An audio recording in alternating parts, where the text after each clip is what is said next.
I hope you heard that story from Mark's gospel, the one from that packed full house, and began to paint some pictures with your imagination. Jesus is early in his ministry.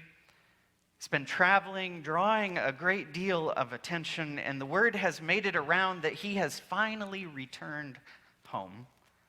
He couldn't seem to keep news like that quiet, and so the people gathered until his house was filled and there was no room left for anyone else to enter. I can imagine the thick air and the anticipation as Jesus, the one who has been on this healing spree, began to proclaim to them God's word.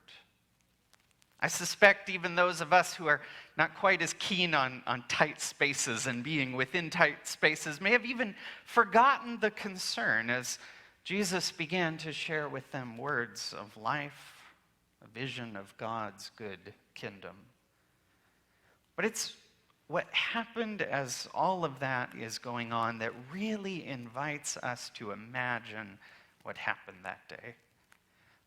In the midst of his teaching, the roof of that packed house began to creak and crack until falling debris and dust and maybe a twig or two began to give way to sunlight through the roof. As that hole grew larger and larger, candlelight, which must have been in that overcrowded house, must have been overpowered by the sun's light coming through. As the hole grew, you get the sense that no one was quite so worried about property damage at that point, but instead a sense of wonder, curiosity must have settled in as they paid attention to what would happen next. The hole grew, the cracking of the roof's sticks, until the space was large enough for a man on a mat to fit down through it. As he was lowered, I imagine some of the listeners in that packed house spilled out of the doorway to make space for this newcomer. And in the settling dust and debris and the commotion of that moment, Jesus saw something. He saw faith. He saw the faith of a community of care. You might say you could see healers bringing a friend to the healer.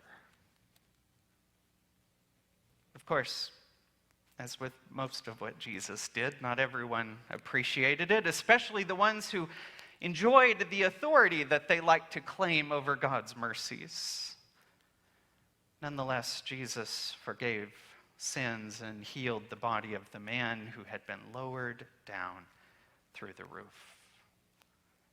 That is a vivid story, where the last part that I mentioned there is the central message. This is a story about God's forgiveness and the healing power of Jesus Christ. But within that story, and I'm appreciative of some of the folks in our roundtable for pointing this out to me, it almost seemed so obvious that I missed the significance of it until we started talking about this. Jesus acted in response to what he saw others doing. Jesus acted in response to what he saw others doing. He responded to the faith of the four friends, the ones who acted with courage, ingenuity, persistence, even a little bit of risk. And the response of Jesus to what he saw from this community of faithful friends was a story of healing. And it wasn't healing in a narrow sense of that word either. Of course, the man was instructed who had not walked to take up his mat and to go home. Can you imagine how that crowded room must have parted like the Red Sea for him to make his way out? But it wasn't just a physical healing. He was also brought into a new kind of relationship with God. The man's sins, those things that stood between him and God, were no longer a barrier. It was all because Jesus saw the faith and action of 4 friends. In our roundtable team, I heard it clearly. The 4 friends are the congregational care team. Now, let me put you at ease for a moment. If you've agreed to be on the congregational care team, rest assured you're probably not going to be expected to scale the side of a house or destroy anyone's roof or carry your friends. And yet, the call of congregational care, and quite frankly, that's not a committee, that is a commitment that we all make to one another, is for us to have the faith of those 4 friends, to commit deeply, to creatively address the needs and concerns of any we see suffering, to accompany them, to make sure that they are brought to the one who can do incredible things. For Jesus responds to that sort of community. One such healing ministry in our midst restarted this last week.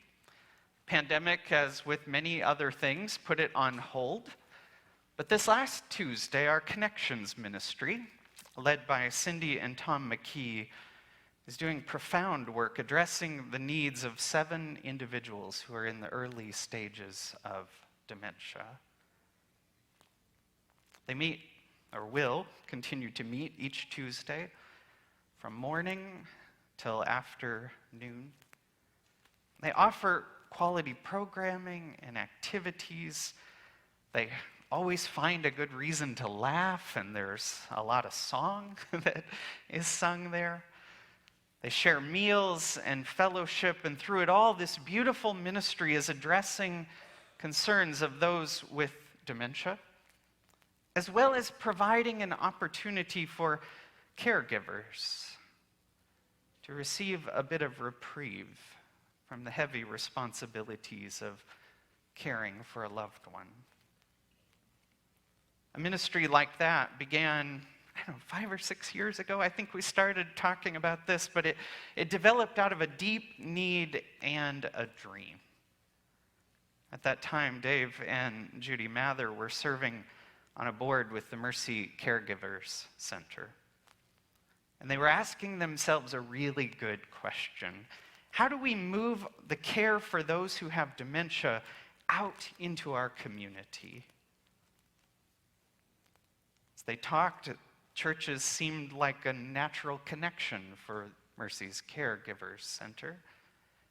And for Dave, specifically, St. Paul's seemed like the right place to give it a try. He was right. You were right about that, Dave. Our leaders, these spaces, the openness and the willingness to be a good partner make this a profound healing community in our midst. Connections is a ministry that honors the dignity of those who suffer. And it creates a loving community for those who can become more and more isolated as memory goes away. That's true for both those with dementia and those offering care to them. If you take a bit of time to ask any of the leaders of the Connection Ministry, and I hope you will, you'll hear beautiful stories of connection and joy. Because St. Paul's is a place that is uniquely situated to give life to new ministries. That's part of the history of this church. It's part of what's still happening. The next dream for the Connections ministry is not to just grow to 8 and 9 and 10 people receiving care, but it is to become a pilot or a model that other churches can follow to create similar ministries across this city, serving needs that are growing and will continue to grow. The dream is a good one, and the need is ever increasing. And if I squint my eyes just a little bit and use my imagination, I can see a ministry like Connections as a community of 4 friends on top of a house, tearing a roof away, creating the opportunities for friends who are in the thick of loss and chaos to find healing. And while I've taken a bit more time to focus in on one specific ministry that is doing the work of healing, St. Paul's has a rich history of looking for those who are suffering and going above and beyond to offer care, love to them.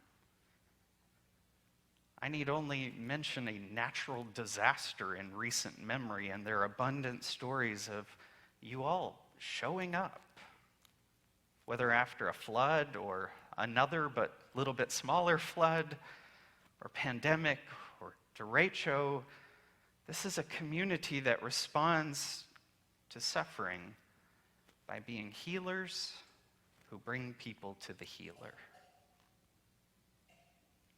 And we don't only have to look to the past, but in numerous ministries, friends gather with faith and courage and continue to do healing work.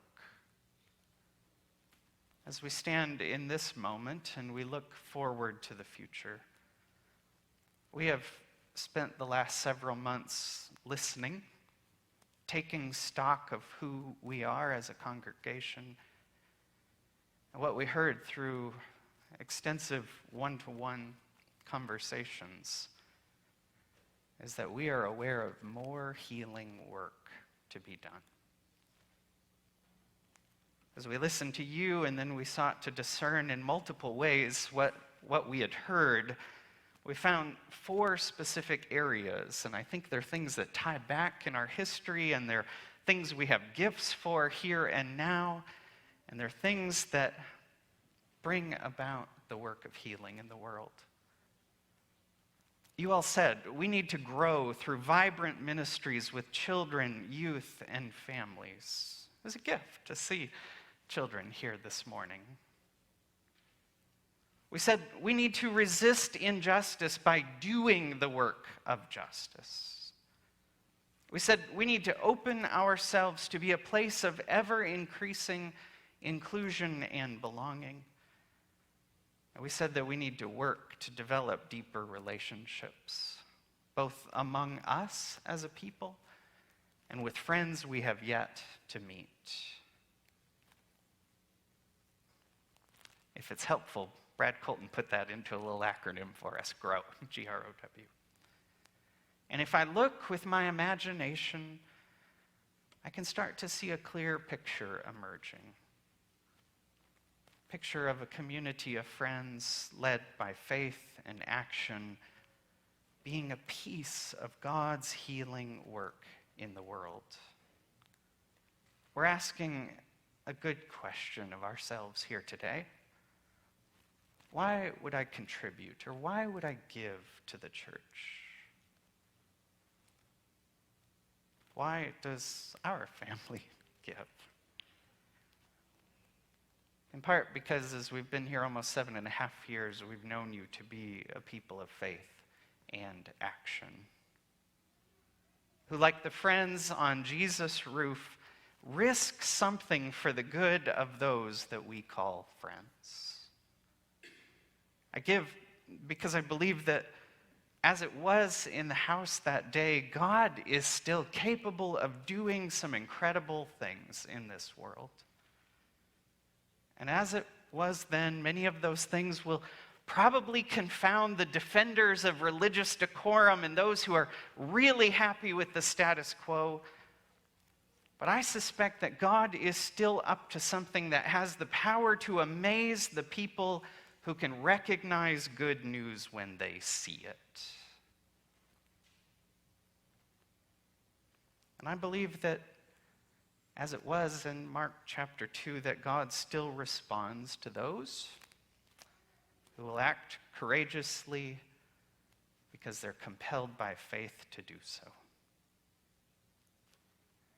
As I look at this congregation, as I think about you all, it doesn't take a whole lot of imagination to see you as a community of healing, faith, and action. And I have to believe, or I would not stand here on a Sunday, that God still responds to that sort of thing. So as we are coming up to a time of transition in our life together, Pastor Sherry has announced her upcoming retirement. We know that we're entering into a season of transition. To address that, faithful member Brad Hart has given some words of wisdom and encourage for us, especially for us in this time. So if we could, I'd like for us to turn our attention to the screens as we hear from Brad now. Good morning. Why do we give? Our giving to St. Paul's is an expression of gratitude, trust, and praise to our God. We love and want to support St. Paul's ministries, the ministries inside and outside of this sacred place. Sherry's retirement has been announced. We thank Sherry for her leadership, and we will miss her wisdom, commitment, kindness, and love. But in this time of change, it's important to remember that St. Paul's is far more than the lead pastor. St. Paul's, to me, is my faith home in this historic building. St. Paul's is all of you, our music, our service to the community, and so much more. Jade and I have been members of St. Paul's for more than 25 years. Sherry is our 5th lead pastor during those years. We've learned much from Sherry and the lead pastors before her. I'm confident our next lead pastor will continue the tradition here at St. Paul's and help us grow in our faith and serve others. Finally, as written in Matthew 10, verse 8, freely you have received, freely give. Thank you.